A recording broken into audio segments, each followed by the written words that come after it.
17 मे 2026 पासून अधिक मासाची सुरुवात झाली आहे आणि या महिन्यात काय करावे काय करू नये याबद्दल बऱ्याच व्यक्तींचे प्रश्न, फोन कॉल्स, मेसेज, कमेंट्स मला येत आहेत.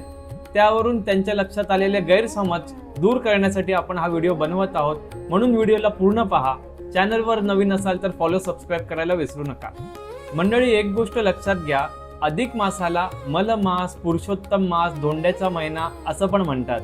आणि हा अधिक महिना दर 33 महिन्यानंतर एकदा येत असतो. या अधिक मासात काय होतं तर सूर्य त्याच्या राशीतून परिवर्तन करत नाही, म्हणजे संक्रमण करत नाही, म्हणजे सूर्य संक्रांती या महिन्यात होत नसते. म्हणून या महिन्यात कुठल्या गोष्टी कराव्यात आणि करू नयेत याबद्दल बऱ्याच गोष्टी आपण इंटरनेट, सोशल मीडियावरती पाहत असतो.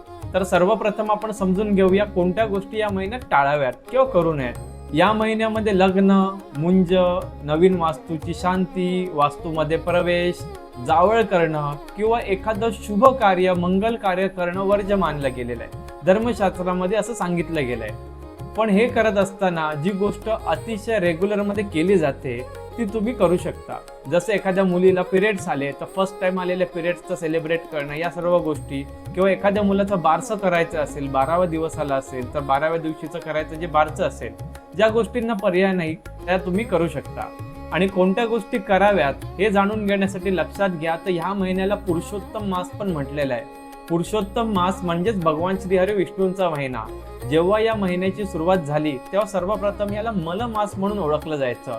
पण भगवान श्री विष्णूंकडे जेव्हा मलने तक्रार केली तेव्हा भगवान श्री विष्णूंनी सांगितलं या महिन्याला माझं नाव दिलं जाईल आणि या महिन्यामध्ये भगवान श्रीहरी विष्णूंची जे जातक, जे कुटुंब मनोभावे भक्ती करतील, उपासना करतील, त्यांना कित्येक पटीने याचं पुण्य प्राप्त होईल असं भगवान श्री हरी विष्णूंनी आशीर्वाद दिलाय.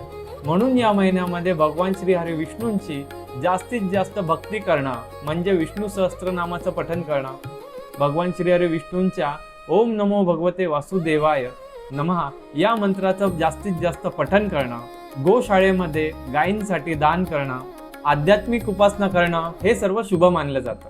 तसंच या महिन्यामध्ये जास्तीत जास्त दान करून पुण्य प्राप्त तुम्ही करू शकता. म्हणजे गरजू, कष्टकरू, मेहनती अशा व्यक्तींना दान करणं, संसारिक सुखामध्ये एखाद्या कुटुंबाला कुठली गोष्ट गरजेची असेल, त्याची त्याला रिक्वायरमेंट असेल, कमतरता असेल तर ती कमतरता पूर्ण करून त्यांच्याकडून शुभ आशीर्वाद प्राप्त करणं, अशा गोष्टी केल्याने बरंच पुण्य तुम्ही या महिन्यात कमवू शकता.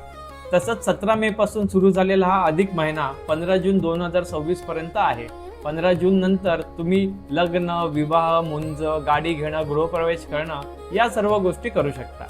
अजून एक महत्त्वाची गोष्ट म्हणजे आपल्या सर्वांच्या सहकार्याने, श्री स्वामी समर्थांच्या कृपेने आपल्या ॲस्ट्रोगुरु चैतन्य या यूट्यूब चॅनलवरती 5000 सबस्क्रायबर्स पूर्ण झालेले आहेत.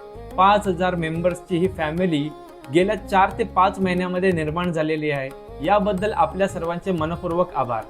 आपणा सर्वांकडून येणाऱ्या कॉमेंट्सला मी नेहमी प्रतिसाद देण्याचा प्रयत्न करतो. आपले प्रश्न आपण मला कॉमेंट्समध्ये विचारू शकता. दिलेल्या नंबरवर फोन कॉल करून आपण अपॉइंटमेंटच्या द्वारे ॲस्ट्रोलॉजी कन्सल्टेशन, वास्तू कन्सल्टेशन करू शकता. श्री स्वामी समर्थ.